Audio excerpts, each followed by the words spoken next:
Hello good evening. তখন আমি এসেছি আমার মাসির বাড়ি ঘুরতাম, আমার লগে এসে এটা আমার ননদ আর এটা এসে আমার নদীটা হবে। এখন তারা বাজি দিয়েছে মশার ধূপকাঠি, তারা আমার লগে বাজি দিচ্ছে। এটা যদি আমি আঙ্গুল দিয়ে নিবেতে পারি তারা নতুন কানাদের উপভোগ করবো আর আমি ভিডিও করবো, তোমরা দেখো আমি নিবাইতেছি। এই ধূপকাঠিটা এই তো জ্বলতেছে, এটা এখন আমি নিবামো, এরপরে তারা কানাদের উঠবাস করবো।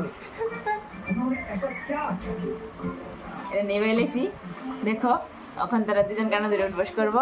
এটা তোমরা দেখবা দুজন সবাই উঠবো। স্টার্ট।